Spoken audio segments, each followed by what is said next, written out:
ஏங்க எம்எஸ்சி சிவிக்கு போங்க. அப்படிதாங்க இருக்கு. எம்எஸ்சி சிவிக்கு போறவங்க பாத்தீங்கன்னா ஜாலியா போயிட்டு ஜாலியா ரிட்டர்ன் வந்துட்டு இருக்காங்க. அந்த மாதிரிதான் இருக்கு. நான் ஆல்ரெடி சொன்ன மாதிரிதான், ஒண்ணுமே இத பத்தி பேனிக் ஆகுறதுக்கு ஓரிஸ் ஆகுறதுக்கு எந்த ஒரு வேலையுமே இல்லை இங்க. ஓகேங்களா?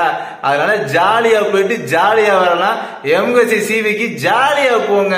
மார்னிங் ஒரு மேம் பேசின ஆடியோ, உங்களை மாதிரி சிவி அட்டன் பண்ணவங்க தான் சென்னையில, அவங்க பேசின ஆடியோ அப்படியே வீடியோவை போட்டிருந்தேன், பாத்துருப்பீங்க. ஒரு ஐடியா, ஒரு கிளியர் கட்டான ஐடியா அப்படின்னு உங்களுக்கு கிடைச்சிருக்கு அது மூலமா. அப்படிதானே?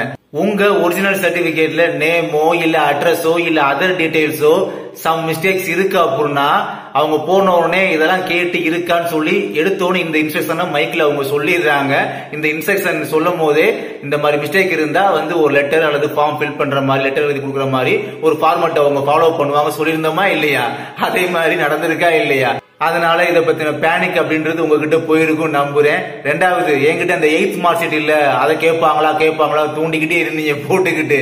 பாத்தீங்களா? நம்ம ஆல்ரெடி சொல்லியிருந்த மாதிரி அந்த 10th மார்க் ஷீட் இருந்தாலே போதும் சொல்லியிருந்தேன். அதே மாதிரி 10th மார்க் ஷீட்டை பார்த்த உடனே அவங்க அக்செப்ட் பண்ணிக்கிட்டாங்க. அந்த சைக்கிள் ஓட்ட தெரியுமா கேட்கிற விஷயம் பாத்தீங்கன்னா ஓஏ கிட்ட மட்டும் தான் கேட்கிறாங்க. மத்தபடி இந்த மசால்சி, வாட்ச்மேன் இந்த மாதிரி நோட்டிபிகேஷன் செலக்ட் ஆயிருக்கேன் அப்படின்னா அவங்க கிட்ட எல்லாம் போய் சைக்கிள் ஓட்ட தெரியுமா அப்படின்ற வார்த்தை கேட்கறது இல்ல, ஓஏ கிட்ட மட்டும் தான் கேட்கிறாங்க. அண்ட் ஒவ்வொரு போர்டுலயும் பாத்தீங்கன்னா ஃபர்ஸ்டா போயிருப்பாங்க பாத்தீங்களா, ஃபர்ஸ்ட் கேண்டிடேட்டா போயிருப்பாங்கல்ல, அந்த நபர்கிட்ட வந்து ஒரு 2 செட் ஜெராக்ஸ் கொண்டு போனவங்க, அப்புறம் 2 கான்டாக்ட் சர்டிபிகேட் கொண்டு போனவங்க, இதெல்லாம் இன்ஸ்ட்ரக்ஷன்லயே அங்க ஹால் டிக்கெட் இன்ஸ்ட்ரக்ஷன்ல இருக்கு. அதை பேஸ் பண்ணி தான் கொண்டு போனாங்க. நம்ம வீடியோ போட்டு இன்ஃபார்ம் பண்ணிருந்தோம்.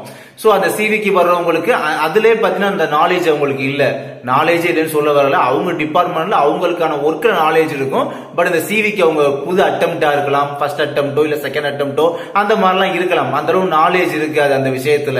அப்படிங்கும்போது அவங்களே கேட்டிருக்காங்க, எதுக்கு 2 செட் ஜெராக்ஸ் கொண்டு வந்தீங்க, எதுக்கு 2 கான்டாக்ட் சர்டிபிகேட் அப்படின்ற மாதிரி அவங்களே கேட்கிறாங்க இல்லீங்களா?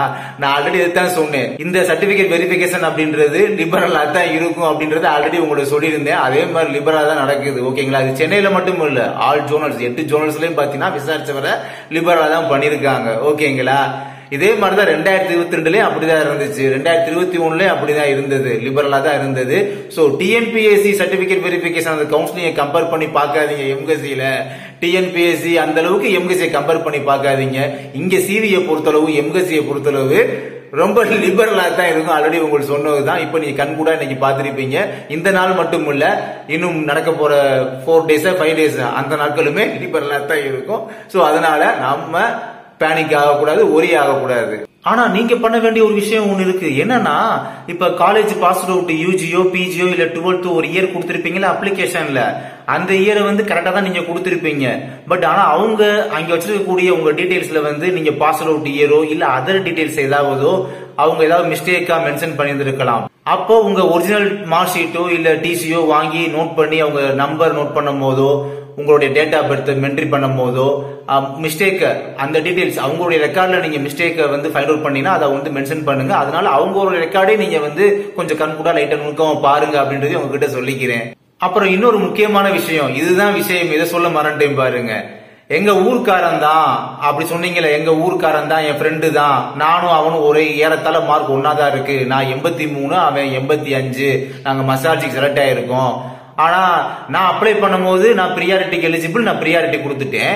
என் ஃப்ரெண்டு வந்து பிரியாரிட்டிக்கு எலிஜிபிள் தான், ஆனா பிரியாரிட்டி கொடுக்க மறந்துட்டானா.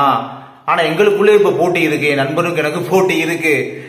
ஆனா இப்ப என்ன சொல்றான் பாத்தீங்கன்னா, என் ஃப்ரெண்டு வந்து நான் சிவிக்கு போகும்போது நான் பிரியாரிட்டி தான் சொல்லி நான் கிளைம் பண்ண போறேன், அதை அக்செப்ட் பண்ணிக்கிடுவாங்களாமே அப்படின்ற மாதிரி கேட்டீங்க. அதான் கவலையே படாதீங்க, அதை அக்செப்ட் பண்ண மாட்டாங்கன்னு சொன்னா இல்லையா? அதே மாதிரி இன்னைக்கு காலைல போனவங்க அந்த ஆடியோ கேட்டிருப்பீங்களே, அக்செப்ட் பண்ணிக்கிறல பாத்தீங்களா, அந்த மாதிரி தான். சோ பிரியாரிட்டியோ பிஎஸ்டிஎம்மோ இந்த அதர் சர்டிபிகேட்டோ அப்ளை பண்றதுக்கு முன்னாலதான், அப்ளை பண்ணதுக்கு அப்புறம் இப்ப சிவி டைம்ல வந்து இப்ப கொடுத்தீங்கன்னா நாட் அக்செப்டட், அக்செப்ட் பண்ண மாட்டாங்கன்னு சொன்னேன்ல, அதே மாதிரி நடந்துச்சா? ஒரே ஒரு செட் ஜெராக்ஸ் தான் கேக்குறாங்களாம். ஆனா இன்ஸ்ட்ரக்ஷன் 2 செட் போட்டிருந்தாங்களா, ஒரு செட் தான் கேக்குறாங்க அவங்க ஃபைல் பண்ணி வைக்கிறதுக்காக. அண்ட் செல்ஃப் அட்டஸ்டட் போடுறதும் பாத்தீங்கன்னா அன்னைக்கு டேட்டு நான் கூட 14ஆம் தேதி போட்டு தான் போட்டோ எல்லாம் அனுப்பியிருந்தேன். நான் செல்ஃப் அட்டஸ்டட் மாதிரி போட்டு 14ஆம் தேதி டேட் எல்லாம் போட்டு தான் அனுப்பியிருந்தேன். வாட்ஸ்அப் குரூப்லயும் அதை வீடியோ போட்டு காட்டிருந்தேன்.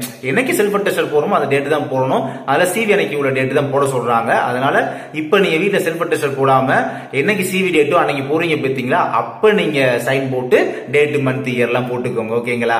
ஓகே, லாஸ்டா ஒரு விஷயம், ஒவ்வொரு ஜோனல் வைஸ் பாத்தீங்கன்னா போர்டு அப்படின்றது சேஞ்ச் ஆகுது. அவங்களுடைய இடத்துக்கு தகுந்த மாதிரி அந்த கன்ஸ்ட்ரக்ஷன் தகுந்த மாதிரி பாத்தீங்கன்னா ஒரு ஜோனல்ல இப்ப சென்னை ஜோனல்ல வந்து 8 போர்டு, அப்புறம் மதுரை இல்ல மத்த டிஸ்ட்ரிக்டா இருந்தா 4 போர்டு 5 போர்டு அப்படின்ற மாதிரி வைக்கிறாங்க. அந்த ஸ்பேஸை பொறுத்து அவங்க கண்டக்ட் பண்றாங்க. இப்ப சென்னை ஜோனல்ல பாத்தீங்கன்னா 8 போர்டுனா ஒவ்வொரு போர்டுல 25%. அப்ப மொத்தமா 8 போர்டுக்கு பார்க்கும்போது 200% வந்து அவங்க கார்ல போய் அட்டென்ட் பண்ற மாதிரி இருக்கு. அதே சமயம் வெறும் 4 போர்டு மட்டும் தான் இருக்கு அப்படின்னா ஒவ்வொரு போர்டுக்குமே 50 பேரை வந்து அலோவ் பண்றாங்க. அவங்க உட்கார்றதுக்கு பெஞ்ச் அரேஞ்ச்மெண்ட் பண்ணி கொடுத்துறாங்க. இந்த மாதிரி தான் கண்டக்ட் பண்றாங்க போர்டு வைஸ்.